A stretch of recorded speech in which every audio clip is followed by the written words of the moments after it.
welcome to SciLux, the podcast where we talk about scientific developments and technological changes in Luxembourg normally. But again, today we have a SciLux original, which means we're going a bit further. And this time we're even crossing some water on the way because we are in Denmark. And we're talking to Adam Hulman, who is an applied mathematician by training with a PhD and 15 years of experience in diabetes epidemiology. Adam leads the machine learning and clinical prediction lab at Aarhus University. Adam, thank you so much for coming today. Thanks for having me. Hi, Hannah. So we have mathematics, we have diabetes, epidemiology, and everything in between. So I assume we will try to squeeze a lot of different subjects. But because in your description, actually, I found it on one of the websites, you said you're an applied mathematician. So I have to ask this first. Are not all mathematicians applied?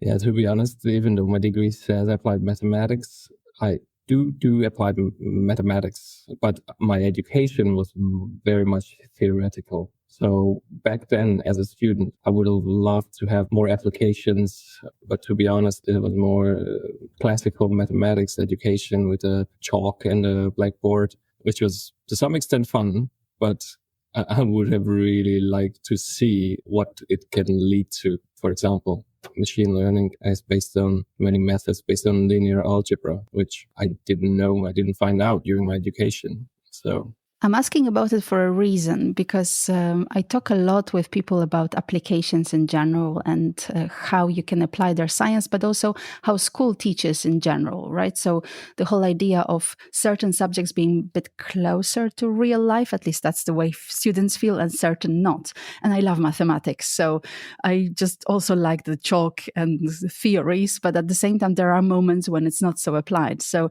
would you agree that the way to go forward is to start calling yourself a data scientist or not? Because this is one of those very buzzwords, I would say. There are loads of data scientists everywhere right now. And I have a feeling that not everyone is so excited to call themselves a mathematician, because that sounds more this traditional way of looking at it. Yeah, to be honest, I'm not sure what to call myself because I come from mathematics.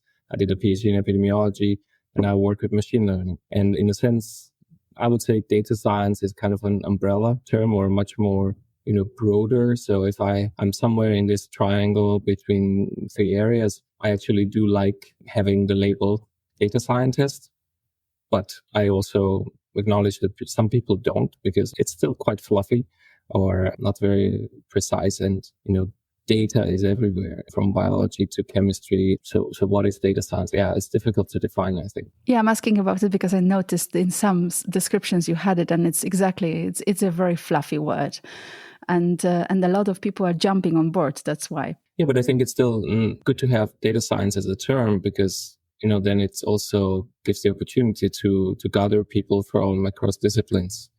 And I do think that's a good thing. Maybe we'll come back to that during the I actually wanted to start with it because you talk about these bridges, and I have a feeling that at least I would like the podcast to be also a bridge between the scientists and myself and the general public. So me being the bridge in this case, but you also talk about trying to build a bridge between exactly the data science, let's say, and the clinical research, right? Also looking at your background. So how sturdy is the bridge and how long? There's a lot to do yet, because when I say building bridges between different fields, I usually mean like clinical research or clinical researchers, clinicians, and on the other side, computer science or the more technical sciences, engineering, and just working with both people from both fields.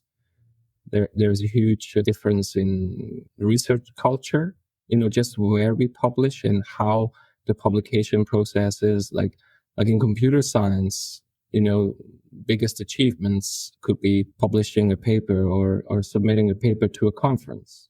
While in clinical research, we submit an abstract. You never submit a full paper to a conference. For example, when someone evaluates grants, if someone comes from a computer science background versus a clinical research background, it's very different things one should look at. So it's also very difficult, I think, to do interdisciplinary research, because if you publish in both worlds, it's very different journals or places you publish. Also the language between the two. I work in clinical prediction, machine learning, and, for the same concepts, there are different words. For example, in epidemiology, you would say an exposure and the outcome. You look at the association between exposure and the outcome. In machine learning, when you do a prediction model, you would call it a feature, which kind of corresponds to the exposure, not exactly, but let's say that. And the outcome would be called a target, or sensitivity, specificity would be called something different. So just to overcome the language barrier, I think the more you talk with people from the other field, the more you get used to it, but also, you learn a lot from each other. And yeah, I think that's the way forward. So what is your approach? Is it more once you switched into epidemiology, you were like, aha, that's it, that's that, and you have like a mental vocabulary, you switch between the two worlds? Or is there I don't think there's any textbook, right, that helps you switch? The real switch happened when I started establishing my own research lab and I started hiring people from different fields. So now we are a lab we are 9 people from 8 different backgrounds. I think it helps that we work together every day. Of course, it's valuable to have collaborators, but if you have, meetings every 3 months, and then you realize again and again these differences in culture, language, then it's maybe more difficult to adapt if you have a 1-hour Zoom meeting. But if you work every day together and we have meetings every week, then it's a very different situation. And the other thing I think it helps with working in an interdisciplinary environment is, very often we say, oh, there's no stupid question. But everyone, you are at a conference or at a seminar and you think like, oh, should I ask this question, or is it a silly question? And then when you work in an interdisciplinary environment, then also your expectations, what the other person on the team knows and what their skills are very different. So you really get to the point where you think, okay, there is no stupid question, because it's just not expected that, a data scientist knows a lot about diabetes or a medical doctor knows a lot about deep learning. And then everything we learn about these topics from each other is kind of like a bonus.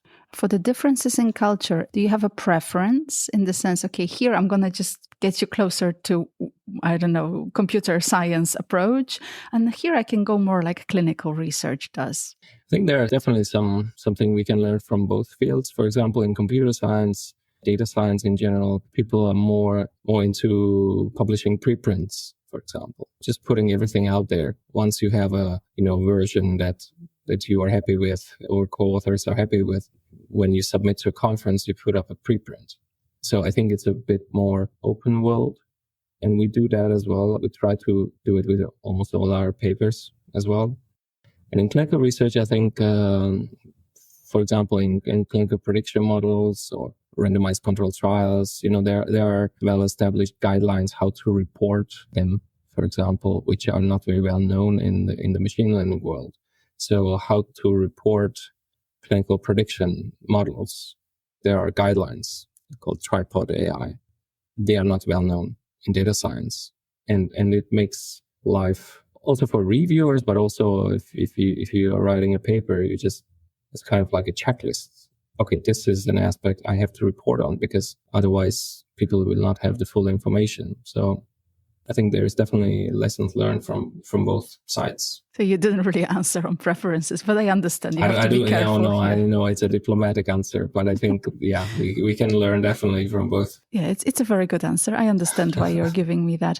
As we talk a lot already about research and papers and everything, I think this is a good moment for you to ask the pub quiz question. And listeners, remember that the answer only at the end of the podcast. My question is, how many articles are published in the medical literature about machine learning or artificial intelligence in 1 year? And now I take the example from last year, so 2024. And I give you 4 answers. First one is 17,000 articles, which corresponds to 1 article every half hour, or about 52,000 articles, which corresponds to 1 article per 10 minutes. Or 105,000, 1 article every 5 minutes, or 500,000, which corresponds to an article every minute.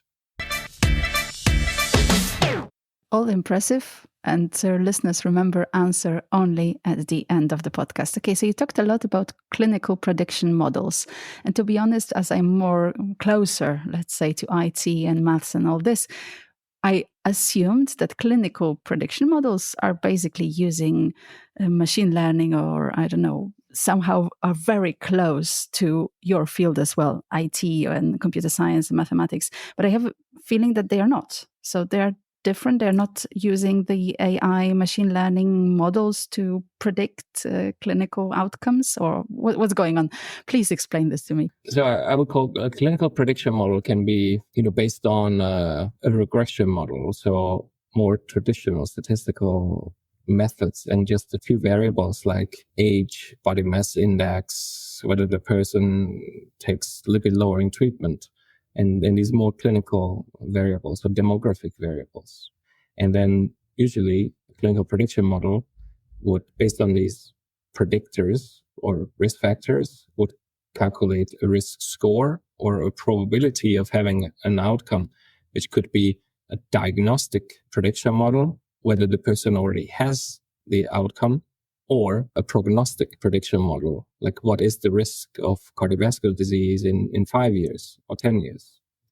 So clinical prediction models and the field in itself doesn't really define what models it's based on. But of course, more traditional risk scores for diabetes or for cardiovascular risk are based on traditional risk factors.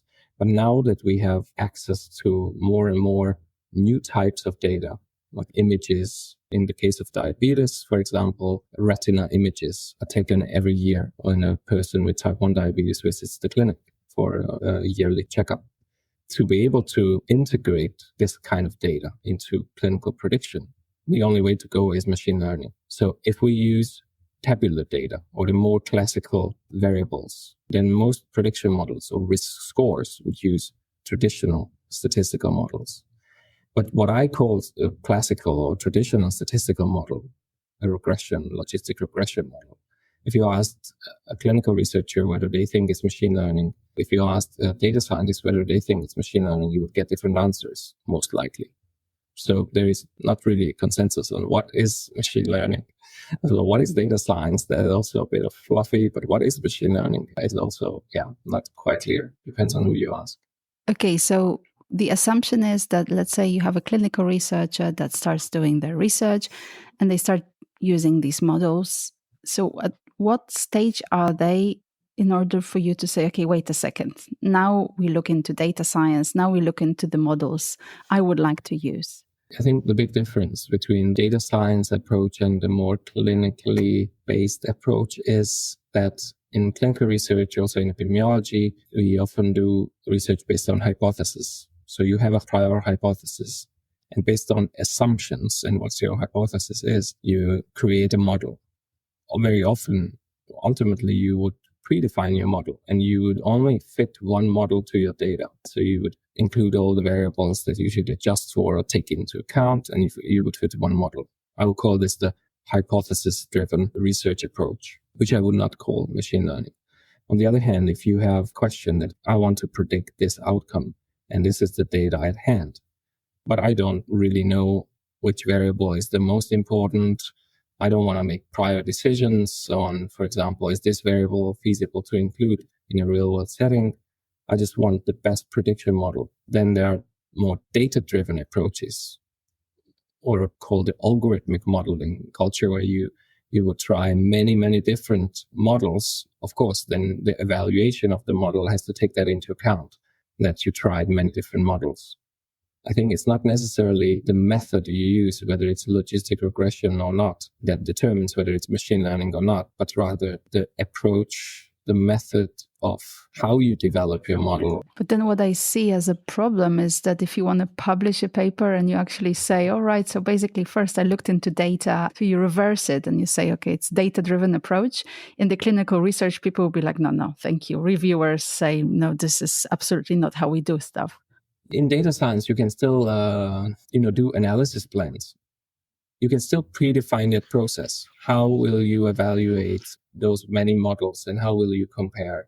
For example, if you do a data science approach, okay, that would be also useful in the more clinical approach, but if you set aside a data set for external evaluation of your model, so you don't touch it during the development of a prediction model, then in a sense, you can do anything with the rest of the data to get to one model and then evaluate it on the external validation set or external evaluation set.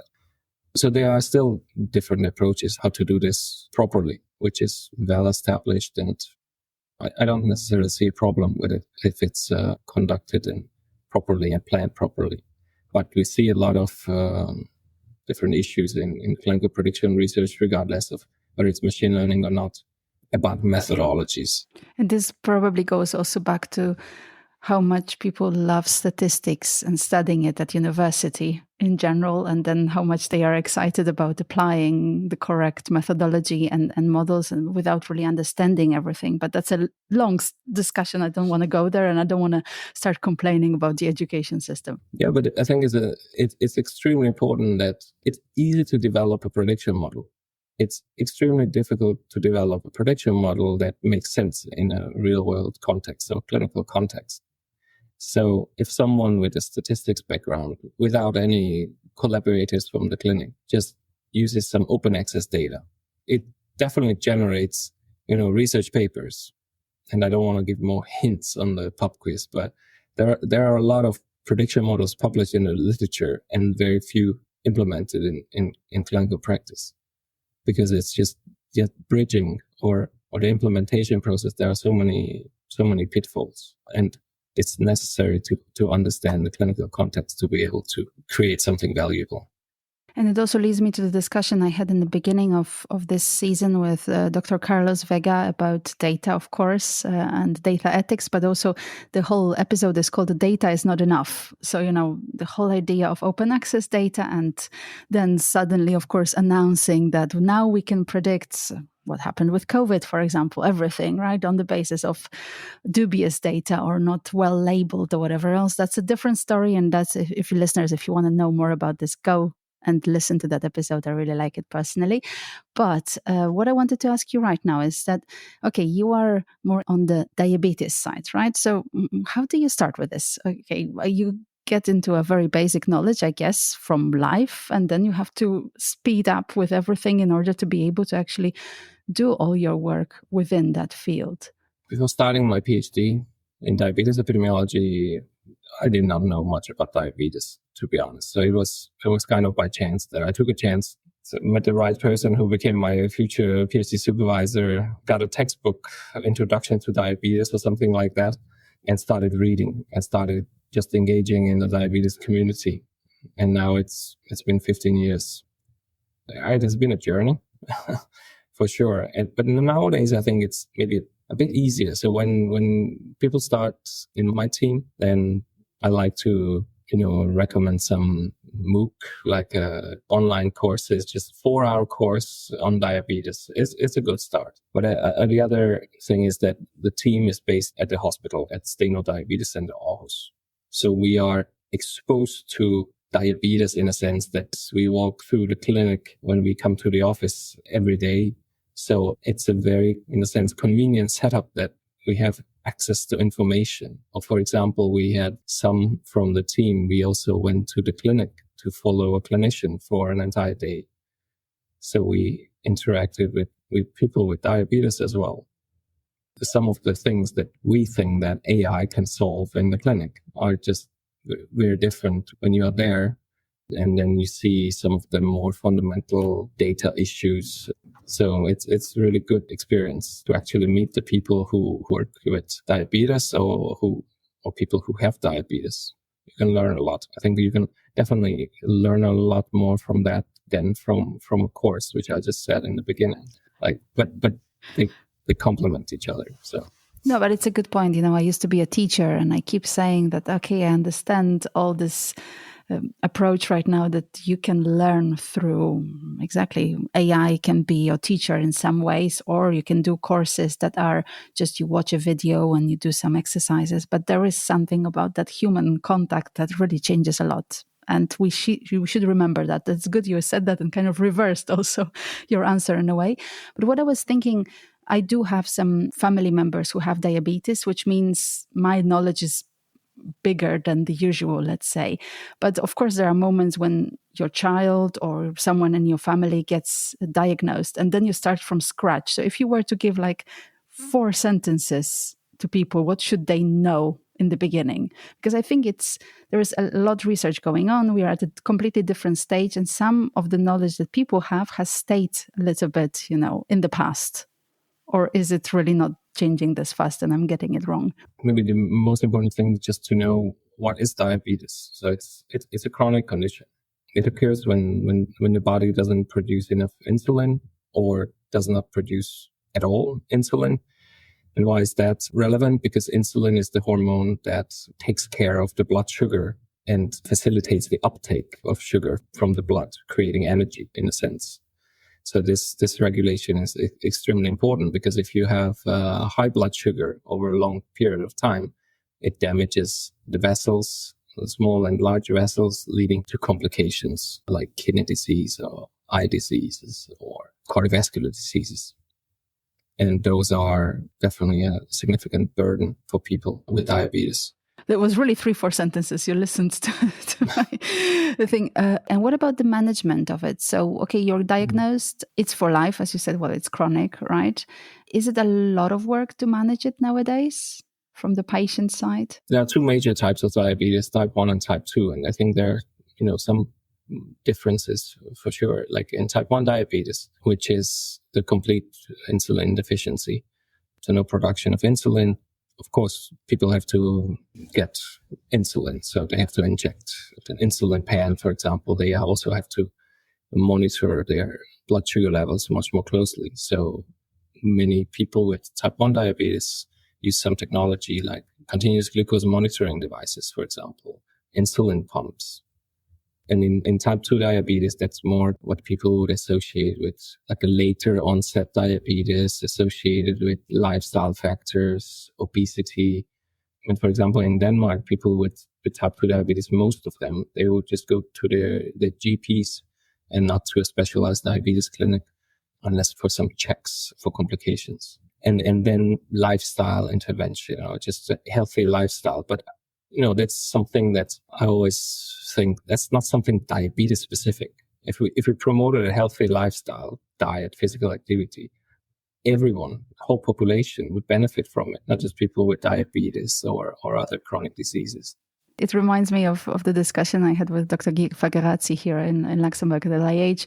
When you ask the question, okay, so what should we do? Of course, the answer is a healthy lifestyle. And I love the answer because it's true. But at the same time, it's, people prefer pills or whatever else rather than, I don't know, doing sports regularly or eating better, right? It's such an easy answer, at the same time, so difficult to implement. Yeah, I completely agree. And also, I experience myself. Sometimes you have a limited number of hours a day, and you make decisions to prioritize. And sometimes it's difficult to prioritize. It also leads me to one of my favorite subjects, which is, what the researchers say and then how they implement it in real life. I remember I had once a guest who was talking about some social connections and whatever, and what you should do. Yes, I know what it was. It was about the division of tasks in families, who does what and whatever. And there was a nice, really suggestion. And then I said, okay, so how do you implement it in your family? And I was like, maybe next question. So there is something about that too. I mean, we are human beings after all. So what can you say? All right, leaving diabetes a little bit, but still staying with it in the sense that moving on to data itself and what you do. So what kind of data are you collecting on the people with diabetes, and what do you want to do with it? The main theme of the lab is to integrate multimodal data, so data from different data types, into prediction of diabetic complications, mostly cardiovascular disease. So multimodal data. So we are not focusing on only images or only continuous glucose monitoring data. We're also interested in vocal biomarkers inspired by Guy Fagarazzi from Luxembourg, as you already mentioned. So we are interested in using machine learning for these new types of data. I say new types of data because these are the data types that traditional statistical models cannot handle. But we still do have some more classical epidemiological studies as well. We are interested in also text. So large language models, there's also another hot topic, could be probably an entire podcast about that. So many different data types. So our approach in the lab is to go kind of broad and have a broad scope instead of one specific data modality. And when we talk data, we have to say quality as well. So what's the quality of the data that you get and other people get as well? Yeah, I can tell you one example with the vocal biomarker project. So we are planning data collection in two different settings. One is to send out a questionnaire to more than 10,000 people in the central region of Denmark, where people will get an online questionnaire, and then in the questionnaire there will be a record button, and then they will record. If they are filling it out on the bus, they might record with their phones, they might record it on their computers at home. So the quality of the recordings might be quite poor. So that's one project. In another project, we are going to have basically a huge box in the waiting hall of the clinic with a professional setup like this I have today. And then we'll invite people waiting for their consultations into the box. And then we have a really good quality voice recordings. But it's the same thing. It's not just, voice recordings or images, for example, that can also be, retina scans can be of better or worse quality, but also just some quality. In Denmark, we use the Danish registers, prescription registers, or all kind of information about hospitalizations, diseases, or the quality of that data, because it's administrative data. So the clinician's task when they do those record something in a patient's journal, the main purpose of that is the treatment of the person. It's not research purpose. So the quality of data of the different registers also varies a lot. The most important thing is to be aware of that and be aware of the limitations of your research. And that's, again, key component of that is to work with people who either are experts in that specific data source, or they are even better if they are actually involved in collecting data because they work in the clinic. They do record that data in the patient journal, for example, or in the registers, because that knowledge is extremely valuable. In data science and machine learning, of course, there are some more and more open access data sets, but very often the metadata, so like this knowledge about the quality and how the data was recorded, like which device was used to take an image, for example, on an X-ray or a retina image. If that information is missing, especially if it's in a data set where there can be different devices or different, so it's called metadata. Everything else recorded about the circumstances. If we don't have access to that, because it's an open access data set, it's easy to get access to it and just get the analysis done, then we can get some spurious findings that will not generalize to other settings. So is it about the metadata or is it about the annotation that comes with the data that is more important? So when you say annotation, I assume that someone like, who has collected the data includes some comments on it. What is there? I don't know, some analysis, just like the idea that, you would use, I don't know, chest x-rays to predict certain things. And you have a medical practitioner who actually writes certain comments on it. I would call that when you record the outcome that you want to predict in a machine learning study, for example. That is often called the label. So that's the labeling procedure. But if there are some other, comments or annotations about the circumstances, or not necessarily like I can maybe explain it with an example. So if you have a data set with images of the retina that you want to use for grading diabetic retinopathy to develop an algorithm, but you don't have any more information. You don't have the age of the person. You don't have whether a person is a male or female, nothing else. And imagine that a disease or a condition can be more common, let's say among men, cardiovascular disease, for example.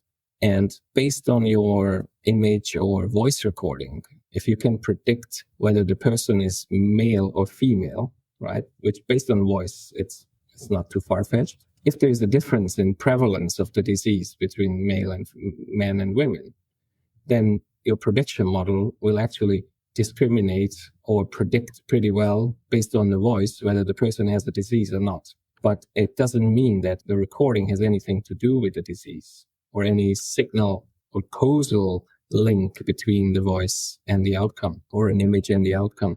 But it means that there is this other variable, gender, which you might not have access to. Because if you have access to it, you can account for it, or you can run some models where you just use those variables as predictors and kind of create a benchmark. And that's always useful when you work with these fancy data types. How well can you predict a clinical outcome using the classical predictors or classical risk factors to create a benchmark?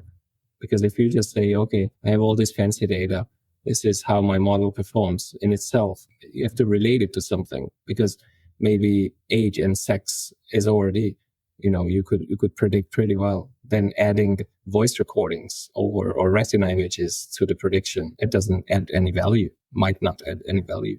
So, okay, machine learning for me, again, as you said, there are many different definitions. Machine learning for me is not necessarily AI. I kind of separate it in somehow, maybe wrongly, because I feel this is more kind of a technical thing. And for us, AI nowadays, for the layperson, is more generative AI, which is a different story.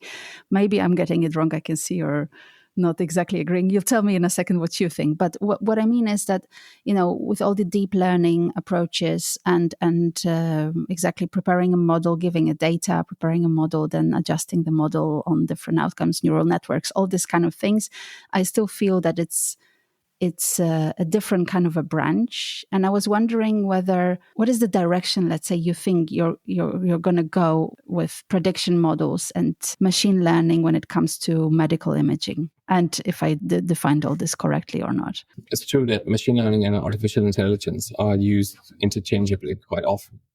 I like to think about machine learning as the algorithm that is kind of like a subset of AI, because the algorithms that are making predictions under the hood, but once you put those in context, then you get an application.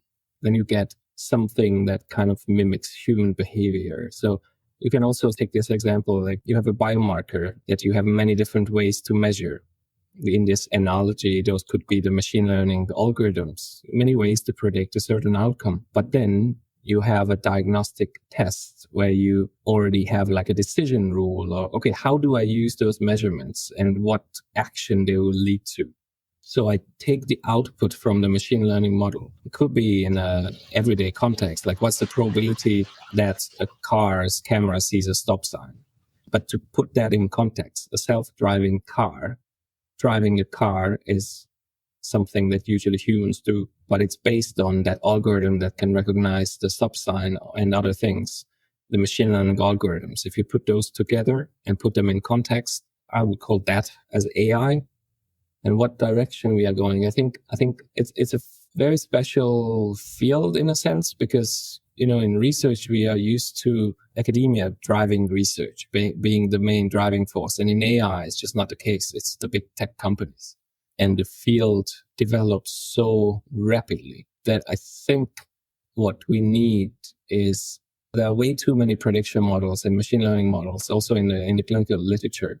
I think the next step that is really missing is not just the implementation, but also the evaluation. It's one thing to say, okay, this is the clinical prediction model I developed. This is how it performs in a data set, maybe even from another setting, but in a data set. That's an evaluation on the computer. And what difference does it actually make in the clinic? If you introduce a cardiovascular risk score in the clinic, for example, does it lead to change of behavior? If the patient sees that, okay, I have a 20% risk of cardiovascular disease in 10 years, or will that lead to change of behavior of the clinician and prescribe lipid-lowering treatment, for example? So these kind of impact studies are extremely rare because the field is developing so fast, the AI and machine learning field, and they're so exciting developments. We kind of move on too quickly, because doing a randomized controlled trial, for example, to evaluate a risk score or a machine learning model, that would take years. By that time, if a model is based on some new machine learning technology, then by that time, you would have the next generation of large language models. And okay, is this still relevant what we did 5 years ago? So this life cycle, or the the development, the pace, we are not talking about decades or sometimes not even years, but months, how quickly new exciting models emerge. So we're actually circling back to the very beginning of our conversation about the application and applied approach, if you want, right? Because it's exactly getting excited what is possible, but then the implementation part is sometimes missing, and taking it slower maybe and seeing whether the outcome is exactly why we did it in the beginning. Yeah, exactly. So I think many of the research is done, and I'm not saying that's bad, because sometimes you have some discoveries that nobody thought about. You'll find, and in 10 years you'll find out that was extremely useful. But I think that most of research around machine learning or applied machine learning in clinical research should be more need driven. So the clinicians, the people with diabetes, they should be involved at a much earlier stage, and not just, we shouldn't just do things because we can, but to identify the needs at an early stage. And that's why, I already mentioned that we, visited the clinic, but we also interacted with, we have a user panel here at Steno Diabetes Center Aarhus, and they give, not just motivation, that's also a big thing, the motivation, but also, sometimes ideas of what direction to go. So we had a large survey about the perception of artificial intelligence among people with diabetes. Almost 10,000 people filled out. Our hypothesis was that people with diabetes, because I already mentioned that many of them are used to using technologies, so they are more maybe text heavy or, So our hypothesis was that they are more open to AI solutions. There were a high degree of openness, but people without diabetes, they were actually even more open. So we kind of found the opposite of our hypothesis. So what do we do then? We actually asked some people with diabetes from our user panel. They explained it really nicely. Like they said, okay, for me, it also matters that there is a person, the human touch, and someone who asks me how you're doing. And it's not just, I'm not just the number of an HbA1c level or a long-term blood sugar level, but that safety net or the human touch is so important. So we learned a lot from the people with diabetes as well. And this is also, goes back to a bigger kind of a picture, which is in general how much time a doctor has to spend with their patients, right? And the fact that there should be more rather than just the doctor having to tick all these boxes and then move on to the next. And it also reminds me of the whole idea of, patient and public involvement managers and this way of getting closer to the patients themselves that is so important, and goes also back to another thing, which is in general, co-creation, design thinking, involving these methods when you're designing for people any services, and these as well in research, right? If you really want to apply something. So a lot of things to tick, if you want, that I've been discussing also on the podcast. A bit earlier, you talked about fancy data sets. I really like that word. So I have to ask you a bit more of a general question. If you could collect any kind of data, any fancy data that you could collect, what would it be and why? Maybe, I don't know whether you like my answer, but I would rather say that I'm not thinking about new data, but I would like to have all the data we work with available in one data set. So where you have all those aspects collected, because we work with different data sets. One data set is a large epidemiological cohort, has very deep phenotyping, but then it might not have the long follow-up time, or it will not have voice recordings yet, because that's a new thing. But to be able to predict cardiovascular heart endpoints, we need a long follow-up as well. So from the Danish registers, for example, we can follow people over long periods of time. But of course, we don't have those data types like images or voice necessarily in the registers, even though there are also more and more registers, like there's an ECG register in Denmark. So some of these fancy data or funky data, I also like to call it, will become part of these registers. So I think I would rather focus on, instead of saying what, the how and the integration of the different data sources, because people have talked about, big data, and we'll use all this data and throw into AI and machine learning, and It will lead to personalized medicine. And I can definitely see like different fields making progress mostly on their own, like, genetics. There are some certain monogenic forms of diabetes where there have been really big progress in diagnosis and treatment. And then there are also some, developments in imaging or with retina images, but to be able to integrate and really use all that information, because now there are more and more also machine learning models that are more and more suited to do these analysis. I think that's the data type kind of that excites me the most. And do you think that's possible actually? Because, this is not such an exciting thing to just put the data in the right labels and the right and aggregate it. Yeah, aggregated, that's the one thing, but also, more and more cohorts will have more deeply phenotyped data because of, let's say, the imaging devices will be smaller and cheaper. Variable devices will be more accessible. Continuous glucose monitoring is more accessible and cheaper. So I think that's the direction we are going to. That we'll have more and more data that we didn't have in the past in a more general cohort or general setting. And in this case, we want to collect this data more for diabetes management or diabetes risk prediction. Both are relevant. I think my research interest is mostly about once a person has diabetes, then the complications are a big burden. In my research, we focus on predicting these complications so that one can intervene and find people at high risk so that you can prevent these complications. But we also do have projects when it's about prevention of diabetes. So both are definitely relevant. But once a person has diabetes, then it's more like also, for example, continuous glucose monitoring is also part of the routine care in type 1 diabetes for most. So it's a bit more feasible, because if imagine that you do a study where you have all kind of data sets and it's you can do it in a research setting, but if it's not feasible in a real world setting, so you will not be able to use that prediction model anyways in the real world setting, because people who don't have diabetes, that you wouldn't have the data accessible, then it doesn't make that much sense. So it has to be something easily collectible, like, smartwatches people already have, or like a voice recording you can make on your phone, for example, if it's a more general population setting. Listeners probably already noticed that you've done a lot of things already and jumped a few boats and whatever. And there's one more hat I want to talk about, which is Lego Serious Play, of course, because this is, I love Legos in general. And Lego Serious Play has been on my radar for quite some time, but I assume that not everyone knows something about it. So tell me, what do you do with it and why it's not really playing, because everybody is like, okay, now you have fun with Legos. Okay, let's start from what is Lego Serious Play.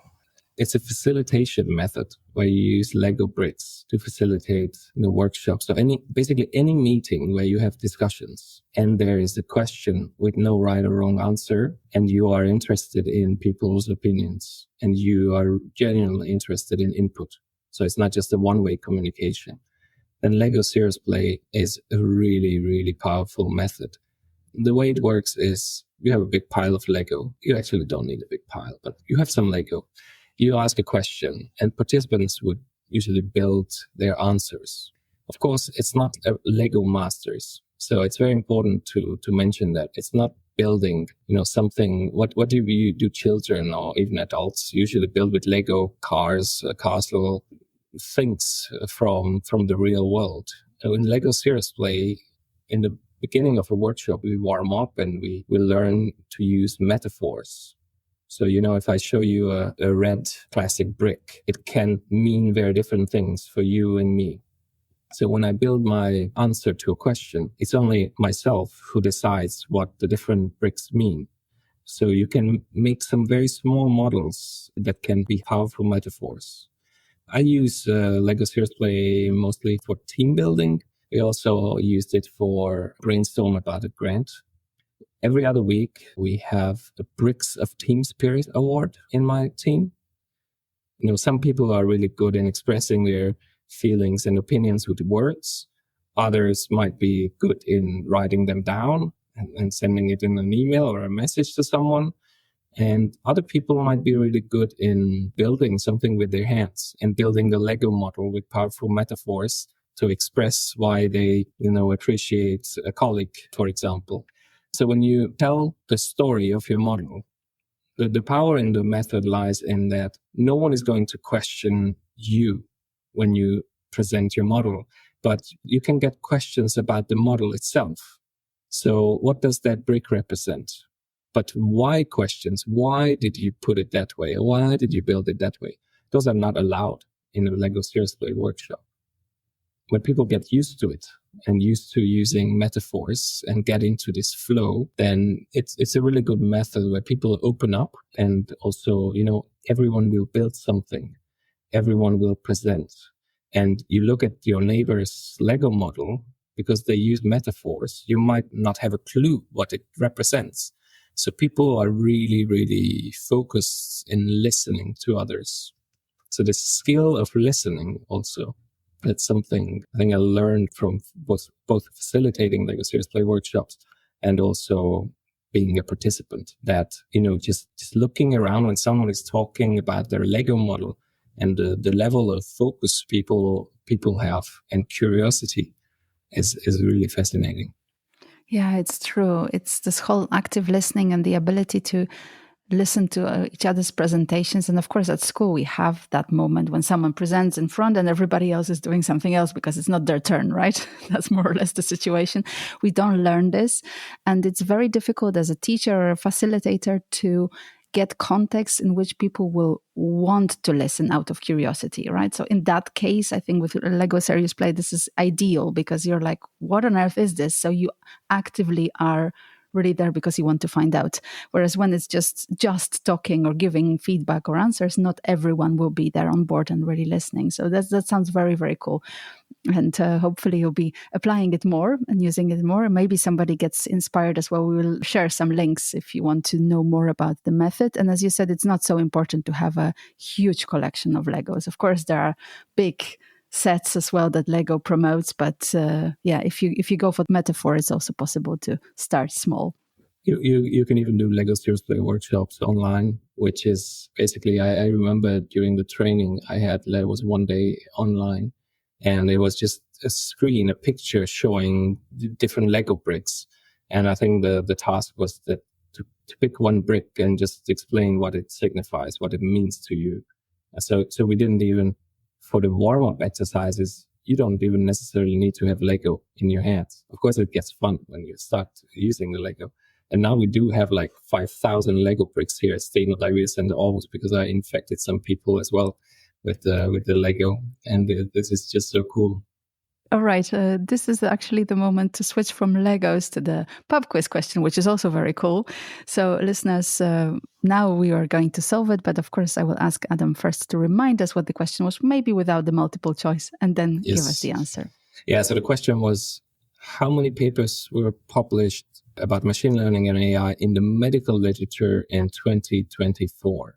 So within a year.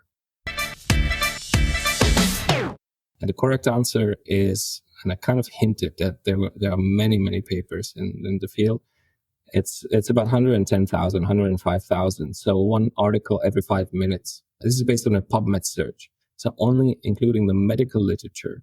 So there is a lot out there in the computer science literature, conferences, journals, preprints that are not necessarily indexed in PubMed. So I would guess that it's a double of it.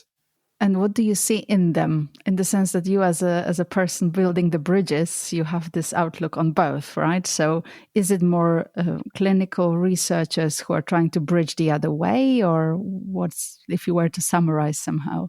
Again, I think it's both, and you can see if you compare a machine learning paper in the clinical literature and the machine learning paper in the data science literature, it has different strengths and different weaknesses.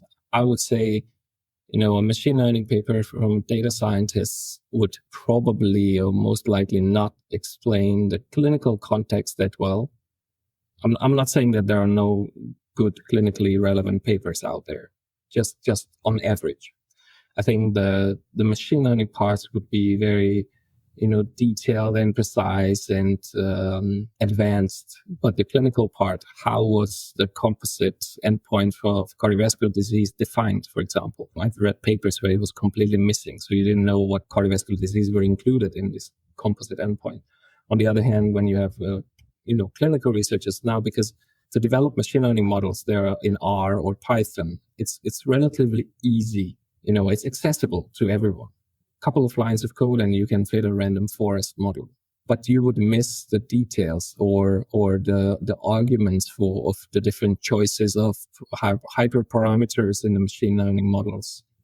That would be more common in the medical literature or clinical research literature than in the computer science literature. On the other hand, the clinical context might be more well described, but I think again we need both.